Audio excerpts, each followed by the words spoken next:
I'll never forget the sound. It wasn't an alarm clock that woke me that morning. It was the unholy roar of bulldozers outside my elderly mother's window. By the time I threw on my boots and ran down the porch steps, her home, our family's anchor for 3 generations, was already crumbling under steel jaws and flying dust. My mother stood frozen on the lawn, clutching a shoebox of old photos, watching 60 years of memories vanish into rubble. The HOA president, arms crossed and smirking like a queen on a chessboard, barked to her crew, "Keep going, we've got a parking lot to build." What she didn't realize, what none of them realized, was that less than 24 hours later, she'd be standing in my courtroom explaining why her little empire thought it could erase a lifetime with the stroke of a gavel. This isn't just a story about a demolished house. It's about justice, revenge, and what happens when the wrong family gets pushed too far. Before we dive in, drop a comment below with your city and what time it is where you're watching. I want to know where my neighbors in this fight for justice are tuning in from. If you want to understand how a house becomes gravel, you've got to know the soil it stood on. Our neighborhood wasn't always a battlefield. It was a quiet patchwork of porches and picket fences stitched along a creek, the kind of place where mailboxes leaned like old men swapping stories, and azaleas had seniority over most of the residents. My mother's home sat at the end of Cottonwood Lane on a small rise that caught the evening light just right, gold pooling on her geraniums, winking off the brass numbers on the door she polished every Saturday. The house was modest paint, a little tired gutters that groaned melodically in the rain, but it had a particular dignity, the kind you don't measure in square feet. Enter the HOA, our neighborhood's self-appointed priesthood of property values. On paper, they kept order, trimmed hedges, quiet hours, pool passes. In practice, they were a clubhouse for the sanctimonious and bored. The president, Victoria Lang, sharp bob, sharper cheekbones, wore a red blazer like a general's uniform and carried a clipboard the way a knight carries a sword. Her inner circle, Todd the treasurer, with a calculator for a conscience. Denise, chair of the Architectural Review Committee, known for pronouncing the word non-compliant with the relish of a food critic discovering truffle, and Pam, a serial emailer who signed off every blast with warmest regards, like a passive-aggressive bow on a brick. They loved a plan.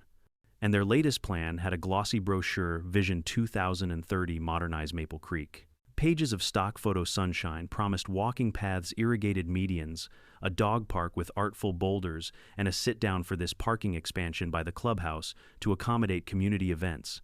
The map showed 12 crisp gray rectangles right where 3 older houses sat as stubborn as tree stumps. One of those rectangles wore my mother's address like a chalk outline. At first, the talk was gentle. A letter arrived about opportunities for community enhancement, then a survey with leading questions. How excited would you be to have more space for events, followed by a footnote about potential lot adjustments? I still have the pen they included, as if ink could bias us into surrender. Mom brushed it off. They'll move on to a gazebo by fall, she hummed, one eye on her lemon bars in the oven. She had that World War II nurse grit kindness wrapped around a spine of tempered steel. But subtlety was never a long-term strategy for people addicted to power. The violations started to arrive like postcards from a bad vacation. Unapproved color variation mailbox not matching HOA black. It had faded to charcoal. Shutter misalignment of 0.5 inches. Denise brought a ruler. Non-conforming garden gnome. He wore a tiny fishing hat, for heaven's sake. Each letter crescendoed with fines assessed to your account and deadlines not to exceed 10 days. 10 days to repaint a mailbox. 10 days to train a gnome to comply. I went to the next board meeting, a Wednesday night performance in the clubhouse, where the air smelled like dry erase markers and old coffee. Victoria presided beneath a canvas print of a magnolia the size of a stop sign. When I stood to speak, she smiled the way a cat does at a bird feeder. My mother is 90, I said. She waters her roses every morning and knows everyone's birthday on this street. Maybe we can work out a reasonable timeline instead of Sir, Victoria cut in, tapping her pen. Compliance is the grease that keeps a community's gears turning. Todd leaned into his mic. And failure to comply exposes the HOA to liability. Liability for what I asked. A geranium uprising murmurs bubbled. Denise lifted her ruler. Yes, she brought it to meetings, like a scepter. We measured. The shutters are objectively misaligned. I pressed my lips together until the moment passed. Look, I continued, my mother is aging in place. She's protected under state and federal law in certain respects. We can discuss accommodations. That got Victoria's attention. Law.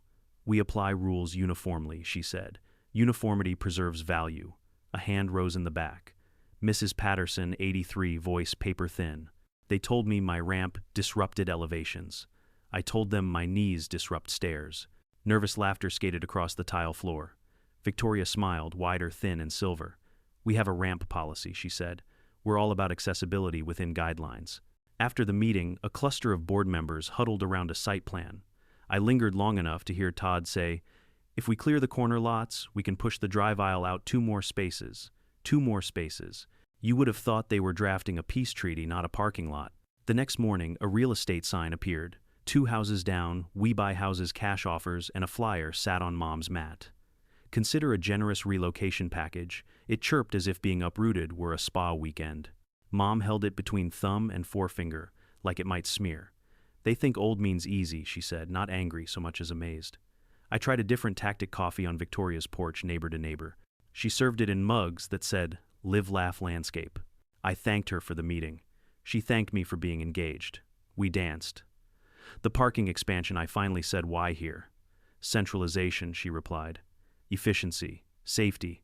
People need places to park for events. Right now we're non-compliant with fire lane standards." She glanced at my face to see if the word non-compliant produced the desired flinch. "Has the city approved your plan?" I asked. "It's a formality," she said too quickly. "We have a contractor on standby." "Your husband?" I shouldn't have said it, but we were done pretending. Her smile snapped like a purse clasp. "Conflict disclosures are filed," she said, brisk.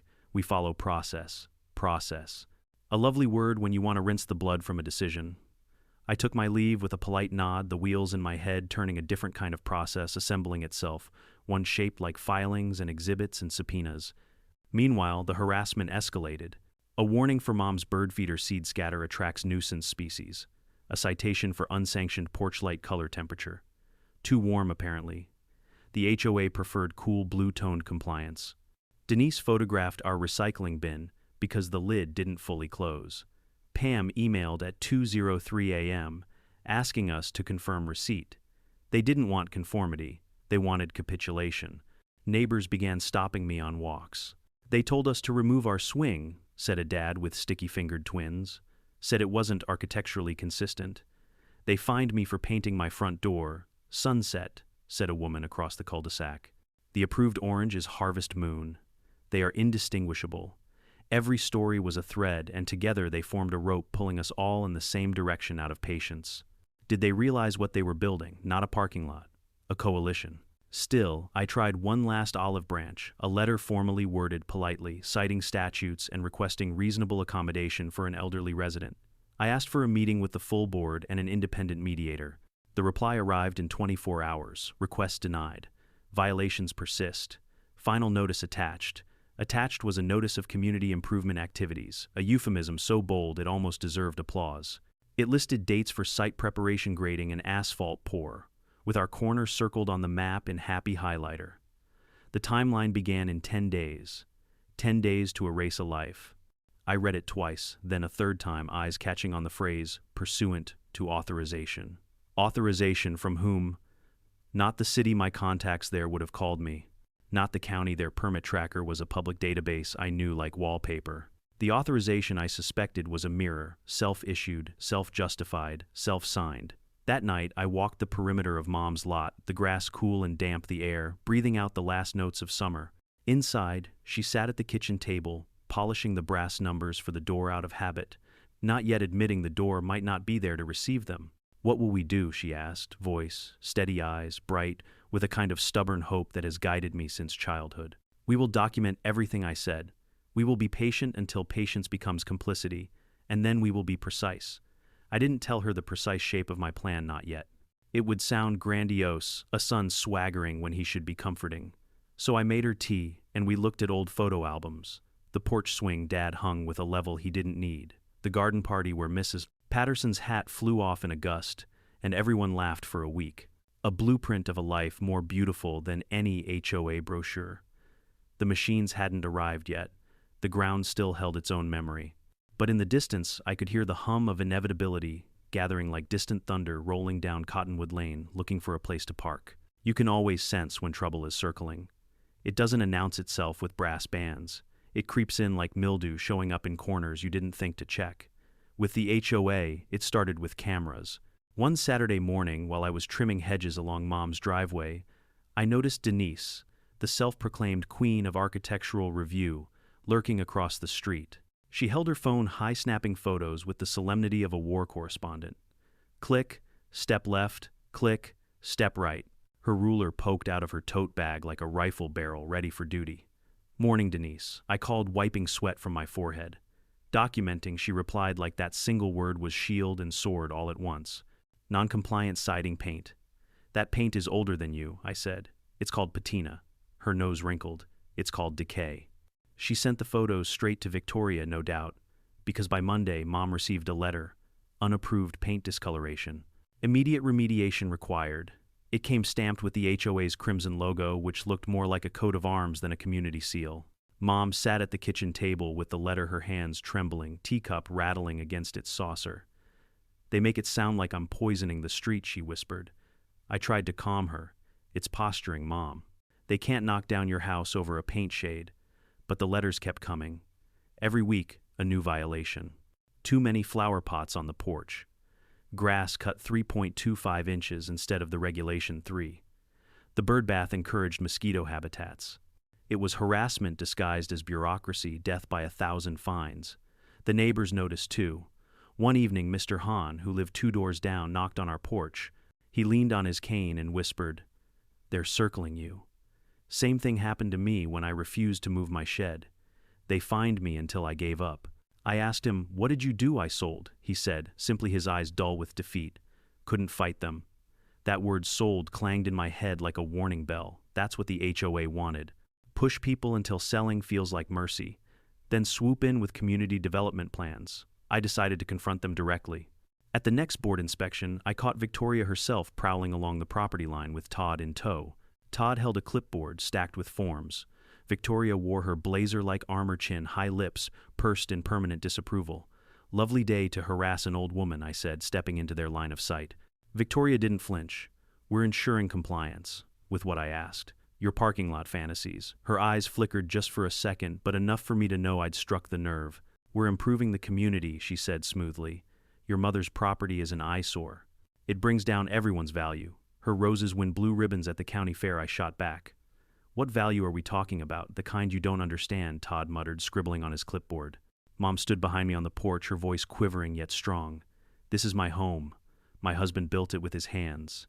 You can't just erase that with paperwork." Victoria turned heels, clicking against the pavement like gavel strikes. "We'll see," she said. Cold, dismissive final. That night, Mom couldn't sleep.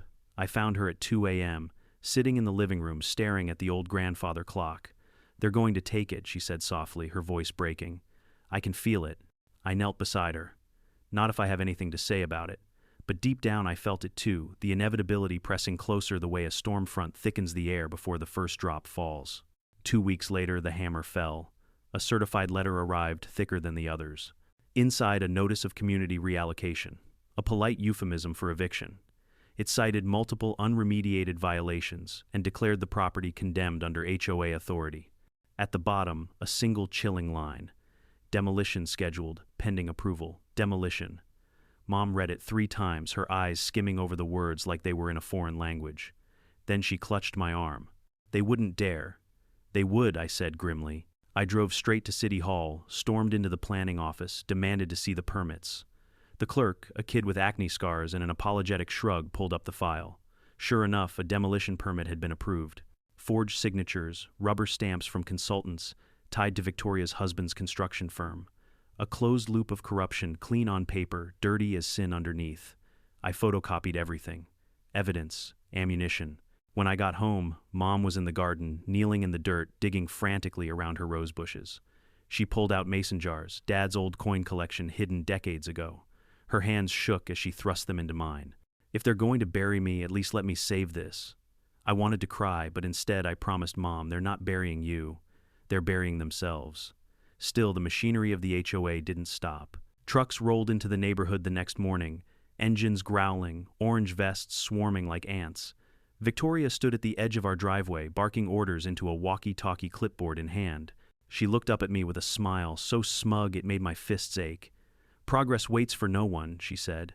"Neither does justice," I replied. My voice low enough only she heard. She raised an eyebrow, clearly amused. "We'll see about that." The first bulldozer inched forward. Dust rose, engines roared, and with every metal claw that dug into the soil, my fury hardened into something sharp, unbreakable. They thought they were demolishing a house. They didn't realize they were building a case. And soon, very soon, they'd discover whose courtroom they were walking into. There are moments in life when time doesn't just slow down, it fractures. That morning, the sound of diesel engines rattled the air before the sun had fully risen. I thought at first it was roadwork down on the main highway, but then I saw the convoy of machines crawling down Cottonwood Lane like an invading army. 2 bulldozers, a backhoe, a dump truck, and a white pickup with the HOA logo slapped on it. Doors. By the time I ran out of the house, Mom was already outside in her nightgown, hair, undone slippers sinking into the damp grass. She clutched her Bible in one hand and her rosary beads in the other, trembling like the earth under those machines. "Stop!" I shouted, sprinting toward the lead bulldozer. The operator, a guy in mirrored sunglasses, just pointed toward Victoria, who stood at the curb with her ever-present clipboard. She raised her hand like a conductor at an orchestra and barked proceed. The blade lowered with a screech, biting into the soil along the front garden. The roses Mom had tended for 40 years, gone in seconds, churned into mud. Mom cried out a sound that cut sharper than any engine. Neighbors began to gather. Mr. Hahn shuffled up with his cane, his mouth gaping. The Patterson kids filmed on their phones. Even Denise Ruler, tucked under her arm, hovered nearby, documenting like this was some grand unveiling. I stepped in front of the dozer, my heart pounding. "You have no authority for this," Victoria smirked. "We have permits." She waved a paper in the air like a victory flag. "Forged permits," I snapped. "I've seen the files." Her smile faltered for only a breath. "Progress can't be stalled by sentimentality." "Sentimentality," I barked. "This is my mother's home. Her life, her history." She tilted her chin. "History doesn't pay dues. Parking lots do." That line, that single heartless line, burned itself into my memory, because at that moment the bulldozer lurched forward again. I barely had time to pull Mom back before the machine chewed into the porch. Wood-splintered nails shrieked the entire front steps, collapsed in a storm of dust. Mom screamed, "My photo albums." She tried to rush forward, but I caught her arm. "You'll get killed," I said, coughing in the rising cloud. I dashed inside the house, trembling around me, walls groaning as if they knew their end was near. I grabbed what I could, the albums, Dad's war medals, a quilt my grandmother stitched by hand. The floor shook, plaster rained from the ceiling, and I barely made it out before another machine clawed through the living room wall. The sight was biblical, dust rising like smoke, the roof sagging, decades of memories shredded into rubble while neighbors stood frozen. Some gasped, some filmed. Some even cheered quietly, those who bought into Victoria's modernization vision. Mom collapsed onto the grass, clutching her albums, sobbing into my chest. I held her tight, my own rage boiling so hot I thought it might scorch through my skin. "Stop this madness," I shouted again, my voice hoarse. "You'll regret this." Victoria stepped closer, heels, clicking face hard as stone. "We operate within our bylaws. You can take it up at the next meeting." A meeting, I spat. "You think minutes and motions can erase what you've just done?" Her eyes glittered. "You'll find fighting us is futile." And then she turned her back, dismissing me like a nuisance. That was her mistake. The machines worked for hours. By noon, the house was nothing more than a skeletal pile of wood, brick, and dust. Mom sat in silence, numb, while I guided her toward a neighbor's porch swing. Neighbors brought her water tissues, hushed condolences, but the damage was done. One by one, pieces of our history were loaded into dump trucks. The rocking chair where Dad used to read the paper splintered. The cedar chest holding wedding linens crushed. Even the bird bath smashed under a backhoe's tire. Each crunch was another nail in the coffin of my patience. When the machines finally rolled away, the lot looked like a battlefield. What once was home was now flattened dirt ready for asphalt. A crude wooden sign hammered into the ground read, "Future Parking Expansion, courtesy of Maple Creek HOA." Courtesy. The word made me laugh bitterly. Courtesy was dead on Cottonwood Lane. Mom whispered, "Where will I sleep tonight?" Her voice was small, like a child's. "You'll sleep safe," I promised, though my throat was tight. "They may have torn down your house, but tomorrow we'll tear down theirs. Just not with bulldozers." Because here's the thing, Victoria didn't know the thing. None of them knew. I wasn't just a son watching his mother's house collapse. I was a judge, a man with access to the law, to the system they thought they could bend. They'd written me off as another powerless neighbor. But in 24 hours, the HOA's bulldozers would look like toys compared to the hammer I was about to drop. As the sun set over the rubble, painting the dirt red, I sat on the curb beside Mom. My shirt was stained with dust, my hands with splinters, my heart with fury. But underneath it all there was clarity. Tomorrow justice would arrive. Not with fists, not with machines, but with a gavel. When the last bulldozer coughed smoke and rumbled off cottonwood, lane silence fell like a funeral shroud. What used to be Mom's home, the heart of our family, was now a scar of dirt and broken brick. The air still smelled of diesel, acrid and heavy, and dust swirled in the fading sunlight like restless ghosts. Neighbors stood in clusters, whispering, recording, shaking their heads. Some offered polite condolences. Others avoided our eyes, ashamed to have watched and done nothing. I walked into the ruins. My boots crunched over glass and plaster. The porch swing Dad once hung was splintered, one chain dangling from a lone support beam like a noose. The kitchen table was smashed into pieces, the checkered tablecloth buried in rubble. I bent down and lifted part of a broken photo frame. Behind the cracked glass was a picture of Mom and Dad on their wedding day, his army uniform crisp, her smile radiant. The frame cut my palm as I pulled it free, but I didn't flinch. Pain was nothing compared to what burned inside me. Mom sat on a folding chair someone had brought from their garage. She held her photo albums tight to her chest, rocking slightly. Her eyes weren't wet anymore. She'd cried herself dry. That scared me more than the tears. It was as though she'd aged 10 years in a single afternoon. I knelt in front of her. "We'll rebuild," I whispered.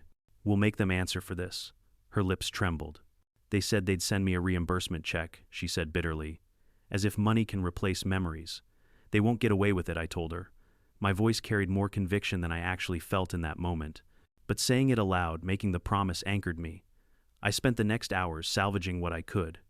Mom's cedar chest was crushed, but I managed to rescue a stack of quilts that only smelled faintly of smoke. Dad's war medals were dented but intact. The grandfather clock had shattered into pieces. I collected what I could into a box. Every item felt like a piece of evidence, not just memory. Evidence for the case that was rapidly assembling itself in my mind. Victoria and her cronies reappeared around sunset, clipboards in hand, strutting along the ruined lot like architects admiring their work. She had the audacity to wave at me. "Progress comes at a price," she called out, voice smug. "You'll thank us when you see the new parking spaces." My fists clenched so hard my knuckles cracked. But I didn't lunge at her. Not yet. I forced myself to stand still, silent, letting the fury simmer. She wanted a scene. She wanted me to break to give her more ammunition. Instead, I gave her nothing but a stare cold enough to freeze the smugness in her throat. She looked away first. That night, I stayed with Mom at a neighbor's spare room. She drifted into restless sleep, clutching her rosary. I sat awake, staring at the ceiling, replaying every word, every smirk, every false permit. I wasn't just a son anymore. I was a strategist. And here's the truth. I hadn't shared with most neighbors. I wasn't simply a lawyer, though I'd practiced law for decades. I was a sitting judge in the county courthouse. I'd kept that low-key in the neighborhood. I wanted to live quietly, not parade around like royalty.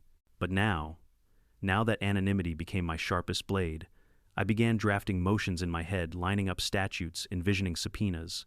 Their permits wouldn't stand under scrutiny. Their kickbacks, their cozy contracts with Victoria's husband's firm, every dirty thread could be unraveled. They had paved over the wrong house. They had awakened the wrong man. The next morning I returned to the lot. Workers were already measuring, preparing to lay gravel. I snapped photos cataloging every step. One worker muttered under his breath, "This doesn't feel right," but still he followed orders. When Victoria showed up again, sipping iced coffee like she was on vacation, I stepped close enough for her to hear me without the crowd. "You should have stopped at letters," I said. She smirked. "You should have painted your shutters." "You don't realize what you've done," I told her. "Tomorrow you'll understand." Her eyes narrowed, but she laughed, brushing me off. She thought I was bluffing. I walked away then because words weren't enough anymore. Action was. Back at my office, I spread the documents across my desk, forged signatures, dubious approvals, financial ties between board members and construction firms. It was like connecting dots in a coloring book. Every line spelled corruption. I filed an emergency injunction, fast-tracked under judicial authority. Tomorrow at the courthouse, the HOA would face something they never expected: accountability. That night I told Mom. She sat at the kitchen table of our neighbor's house, staring into her tea. "I'm not powerless," I said. "You know what I do. Tomorrow they'll walk into my courtroom." Her eyes widened, then softened. She reached across the table, squeezing my hand. "Your father would be proud," she whispered. And for the first time since the bulldozers came, I saw a flicker of hope in her eyes. That was enough fuel to carry me through the storm ahead. As I turned off the light and let her rest, I whispered a promise to the shadows. Tomorrow, the gavel will fall. And when it does, it won't just be wood striking wood, it will be justice striking down arrogance. The rubble outside was not an end. It was the beginning of the reckoning. Most people in the neighborhood thought of me as the guy in the green truck. The one who mowed his own lawn, waved at kids on bikes, and occasionally grilled steaks out back with too much smoke. They knew I had some kind of law background, but none of them really grasped the truth. That was by design. I liked being the neighbor, not the robe. I wanted Mom to live quietly without people tiptoeing around her son, the judge. But the night after the demolition, as I stared at the mountain of evidence on my desk, it hit me, hiding behind that green truck persona was over. If Victoria and her cronies wanted to bulldoze us into submission, then it was time for me to bulldoze them with the law. I pulled out files from my cabinet. Not HOA newsletters, not polite correspondence, but state statutes, precedent cases, municipal codes. I'd handled eminent domain disputes, landlord-tenant battles, corporate fraud trials. This situation was a Frankenstein monster of all three, stitched together with arrogance, and I knew exactly which scalpels to use. The evidence was damning. The permits they waved around were signed by a supposed city inspector who, upon one quick phone call, admitted he hadn't set foot in Maple Creek in years.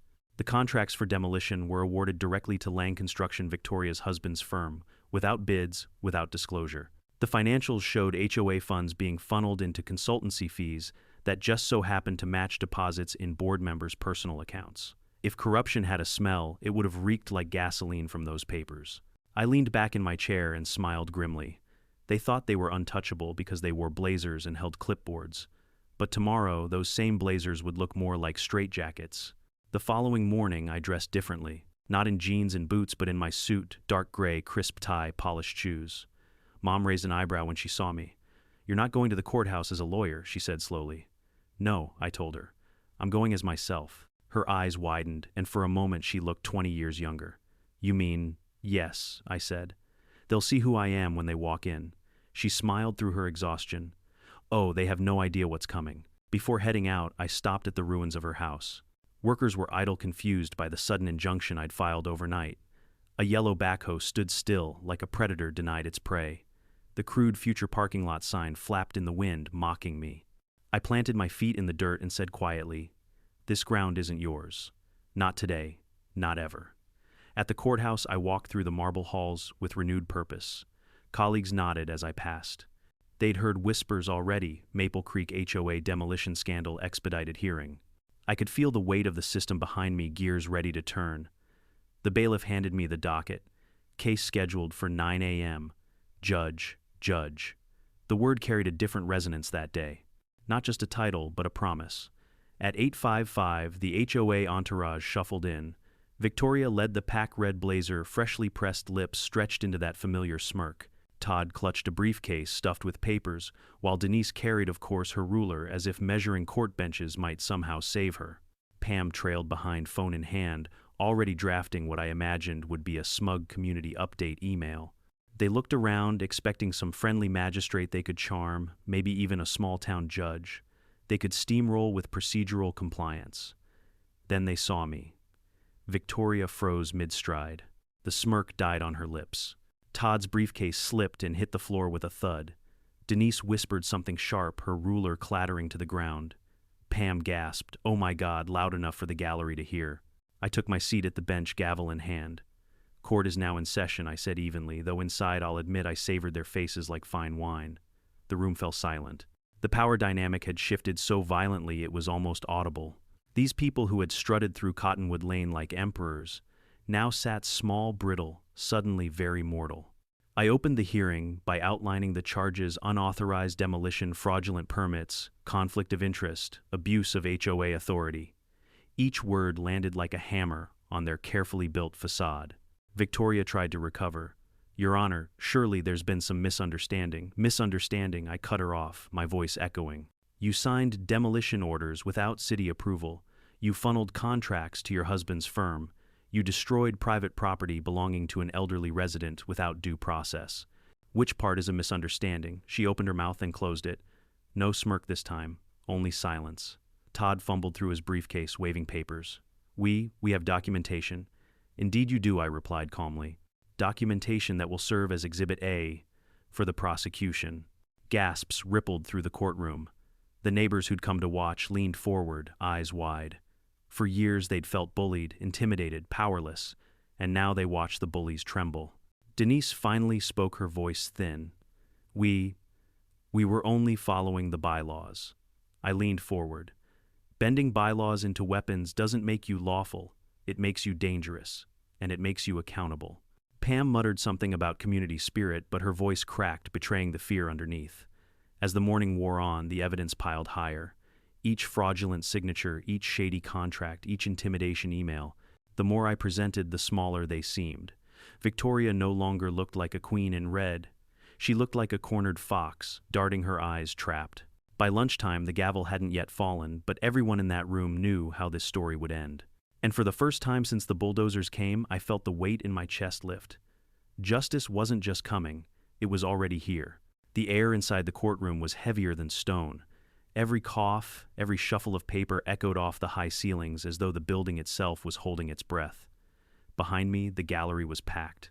Neighbors from Cottonwood Lane had come in droves, some curious, some eager, some trembling with hope that maybe, just maybe, the bullies with clipboards were about to be unmasked. I sat high on the bench gavel resting beneath my fingertips. From where I stood, the HOA board members looked like schoolchildren caught cheating on a test. Victoria, usually as immovable as a statue, twisted her bracelet around and around her once perfect smirk, curdling into a grimace.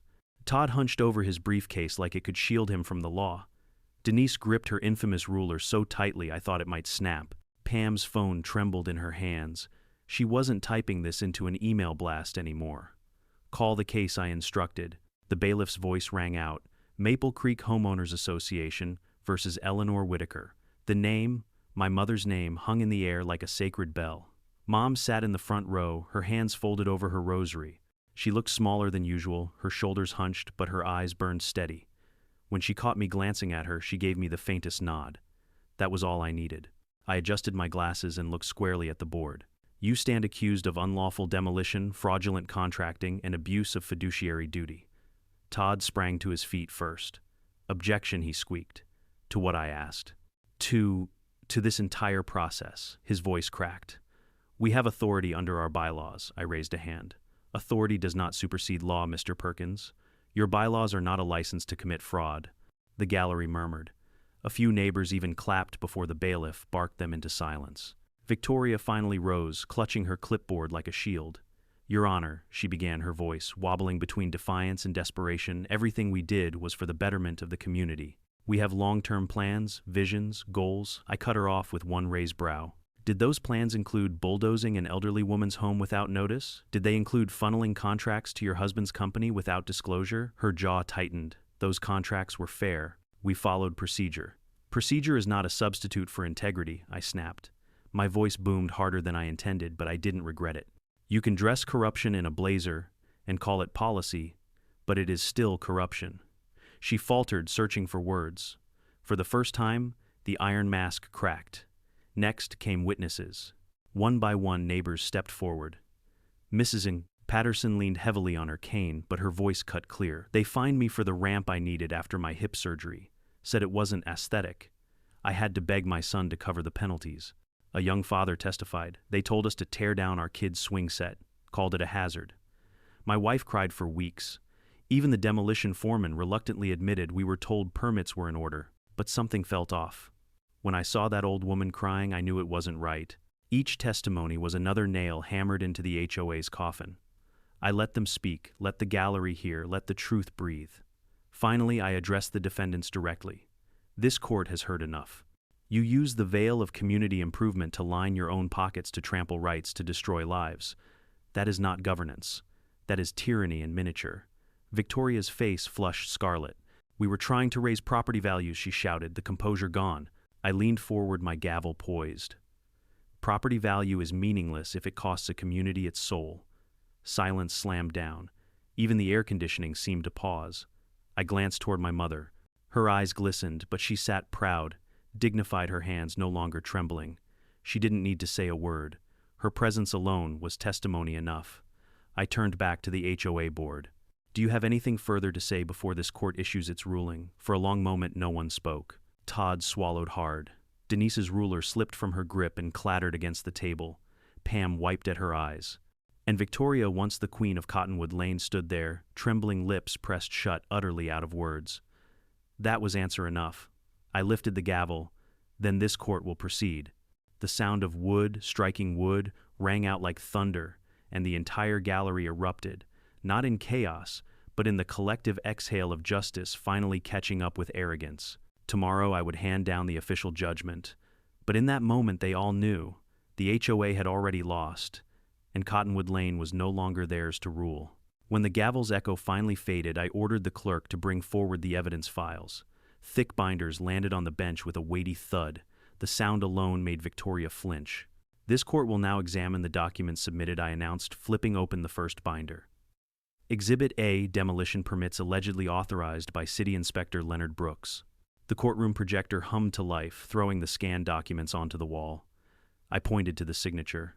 Problem is, Mr. Brooks retired in 2019. He testified in a sworn affidavit that he never signed these papers. In fact, he hasn't set foot in Maple Creek in 6 years. The gallery gasped. Mrs. Patterson muttered. Knew it under her breath. Todd shifted nervously, sweat shining on his forehead. Those must have been clerical errors. Clerical errors don't deposit $15,000 into your personal account 2 days after the contracts were awarded. I snapped the binder shut and moved to the next. Exhibit B was even worse.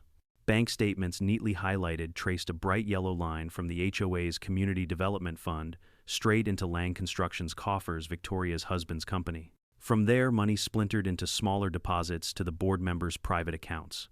This is kickback, plain and simple, I said. You sold out your neighbors for parking spaces and personal profit. Denise's face drained of color. She stammered. We followed procurement policy. Policy does not excuse theft. I cut in my voice, ringing against the marble.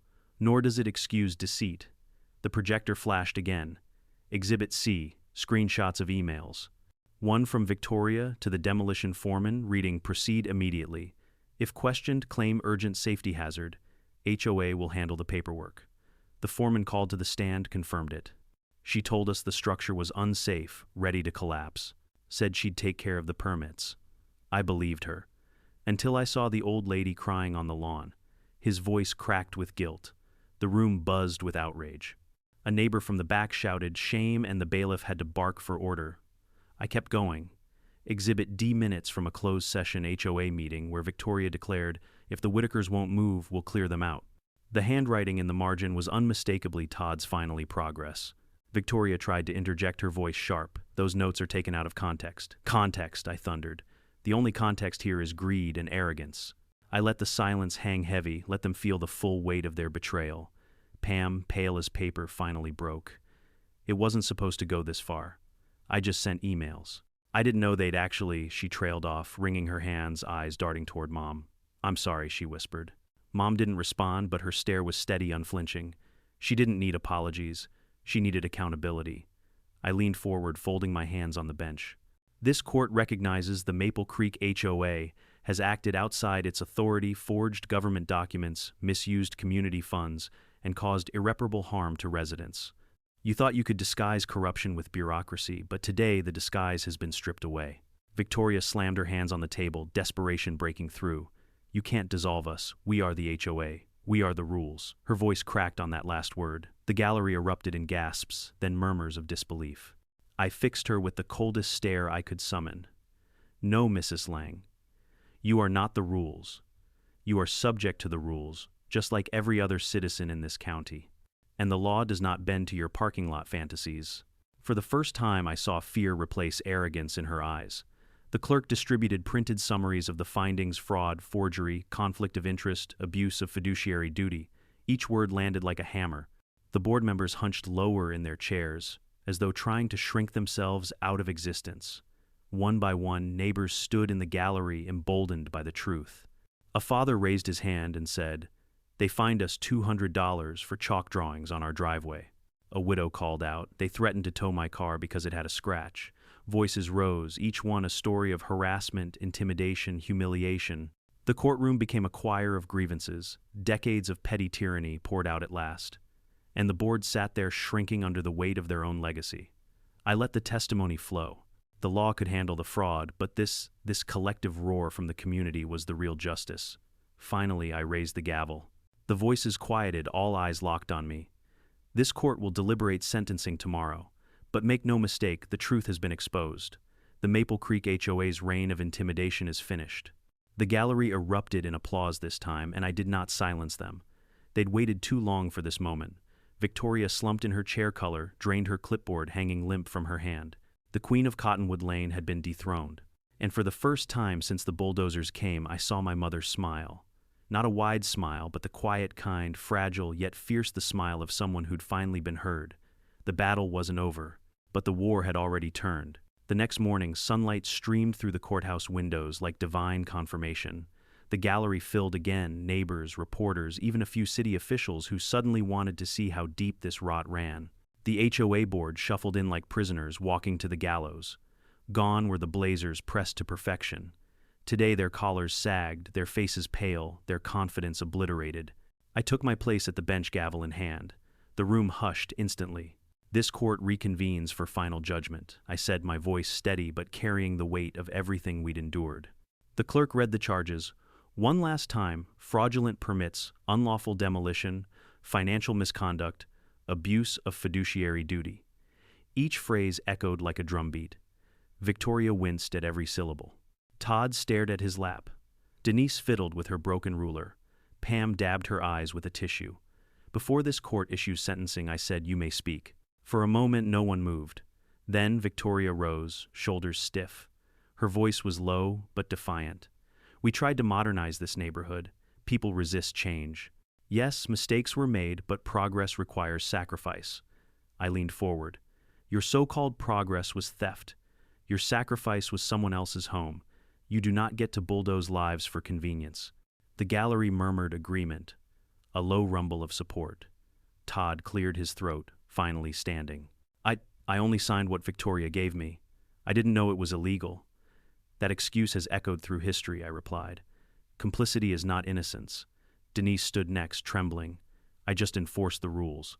Measurements, photos, I didn't think it would come to this."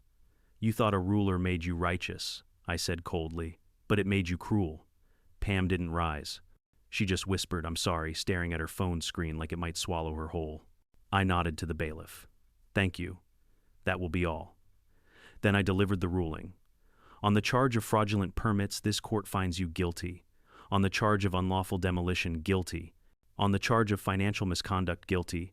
On the charge of abuse of fiduciary duty, guilty." The words cracked through the air like lightning.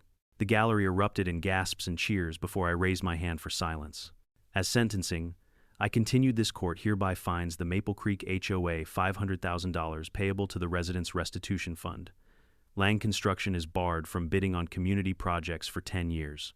Board members are removed from their positions effective immediately. Furthermore, Victoria Lang and Todd Perkins will be referred for criminal prosecution for fraud and conspiracy. Denise Keller and Pamela Ross are placed under probationary review with mandatory community service." The bailiff stepped forward, taking Victoria and Todd by the arms. Victoria tried to twist free, shouting, "You can't do this. I am the HOA." I slammed the gavel. "You were the HOA. Now you are defendants." The room thundered with applause. Neighbors stood clapping, cheering, some even crying. Mrs. Patterson raised her cane like a victory flag. Children clapped their chalk-stained hands. For the first time in years, Cottonwood Lane felt united. I glanced at my mother. She sat in the front row, her hands clasped, tears running down her cheeks. But these were not tears of grief, they were tears of relief, of vindication. She mouthed, "Thank you." The bailiff led the disgraced board members out, their heads bowed. The Queen's crown had shattered the treasurer's briefcase, empty, the enforcers exposed. I raised my voice one last time. "This case is adjourned." The gavel fell, and the sound was not just wood on wood, it was justice, hammering arrogance into dust. Afterward, neighbors surrounded my mother, offering hugs, promising to help rebuild. Donations poured in before the day was out. A local news crew interviewed me on the courthouse steps. I gave them one line: this wasn't about parking spaces, this was about power. And today, power was returned to the people. That night, as we drove past the empty lot, Mom reached for my hand. The rubble was still there, but now it looked less like a grave and more like fertile soil, a place where something new could grow. She smiled softly. Your father would have loved this. He always said the law was our family's real inheritance. I squeezed her hand. We'll rebuild, Mom, but first we'll rest. Justice has been served. The headlights swept over the crooked sign that once declared future parking lot. It now leaned sideways, battered and pathetic. I laughed under my breath. That sign wasn't a promise anymore. It was a tombstone for the HOA's arrogance, and for the first time in weeks I slept peacefully. The morning after the judgment, Cottonwood Lane looked different. It wasn't the rubble lot or the crooked sign that had changed, it was the air. People walked with straighter backs, waved with freer hands, and for the first time in years you could hear laughter drifting across porches, without the shadow of a fine hovering over it. The tyrants had been dethroned, and the neighborhood felt it like the first breath after a storm. Mom and I returned to the lot together. She wore her sun hat, the one she used to tend roses in, though the roses themselves were gone. The earth was bare and raw, but when she crouched down, pressed her palm into the soil, she smiled. Still good ground, she whispered. Things can grow again. Neighbors soon gathered. The Patterson kids drew chalk hearts on the broken pavement. Mr. Hahn brought seedlings in plastic pots. Someone set up a folding table with lemonade and sandwiches. What had been a demolition site transformed almost instantly into a community gathering place. It was like everyone had been waiting for permission to stand together, and the court ruling finally gave it. Donations poured in. A GoFundMe started by one of the younger residents skyrocketed within days. Local veterans groups, hearing that a judge had defended his elderly mother, offered labor and supplies. Even the city council, embarrassed by their oversight, promised grants to rebuild. I stood in the middle of it all, humbled. For weeks I had carried the weight of fury and justice on my shoulders. Now that burden was dissolving into something lighter: gratitude. Victoria and Todd's names appeared in headlines for weeks. HOA leaders face fraud charges, the papers declared. The trial dates were set, and though I wouldn't preside over them personally, I knew the evidence was overwhelming. Their empire of intimidation had been built on sand, and the tide had finally come in. Denise and Pam, left behind, tried to blend back into anonymity. They picked up trash along the roadside in bright orange vests as part of their community service. Once feared, enforcers now reduced to picking cigarette butts out of the gutter. Mom moved into my house temporarily while plans for rebuilding began. I found her in my kitchen one morning humming as she polished the rescued brass numbers from her old door. We'll put these back up, she said firmly, on the new house. Same numbers, same spirit. I laughed. A phoenix with a fresh coat of paint. She winked.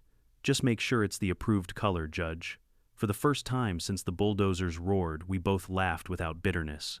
Weeks turned into months, and the lot transformed. Neighbors volunteered weekends, hauling lumber, mixing, cement, planting flowers. Children painted rocks to line the garden beds. Mom's house rose again, not identical but stronger, modern, yet filled with touches of the past. The porch swing was rebuilt from salvaged wood. The birdbath was replaced with a sturdier one, inscribed by neighbors, "Justice lives here." On the day we moved her back, in the whole street came. Someone grilled hot dogs, someone else played guitar. Mom cut a ribbon strung across the new front steps, and when she walked inside, tears ran freely down her cheeks. But they weren't tears of loss anymore, they were tears of return. I stood on the porch watching it all and realized something important. The HOA hadn't just destroyed a house, they had accidentally built a community. By trying to control everyone, they had pushed us together. By overplaying their hand, they had awakened a strength no fine or threat could smother. That evening, as twilight settled over Cottonwood Lane, I sat with Mom on the new porch swing. She rocked slowly, looking out at neighbors laughing in the yard. "You know," she said softly, "I thought when they tore it down it was the end of everything. But maybe it was just the beginning." I nodded. Sometimes justice doesn't just punish, it plants. We sat in silence for a while, the cicadas buzzing, the smell of grilled food lingering in the air. I knew tomorrow would bring more cases, more battles, more wrongs to right. But for that night it was enough. Because the house stood again. Because my mother was home. Because justice had spoken and the neighborhood had listened. And I promised myself if arrogance ever tried to bulldoze its way back onto Cottonwood Lane, it would find me waiting. Not just as a son, not just as a judge, but as proof that no gavel, no bulldozer, no boardroom ever truly outruns truth. The HOA thought they buried us under rubble, but they only planted the seeds of their own downfall. Stories like this aren't just about homes or even about HOAs, they're about power, and what happens when ordinary people forget that they're never powerless. My mother's house was destroyed, but what survived was stronger, dignity, resilience, and community. When people stand together and refuse to be intimidated, no bulldozer can level them. Maybe you've felt cornered by people who abused authority at work, in your neighborhood, or even in your own family. Remember this: the rules are never above justice, and those who weaponize them will always face a reckoning. So here's my lesson to you: don't be afraid to stand tall, even if you feel small. Truth has a way of growing louder when it's spoken firmly, and sometimes all it takes is one person daring to say enough to change everything. If you've ever faced down unfair power, share your story in the comments. I'd love to hear it. And if you want more tales of justice served hot on a silver platter, don't forget to subscribe. Because on this channel, we don't just tell stories. We prove that in the end, arrogance always falls and resilience always rises.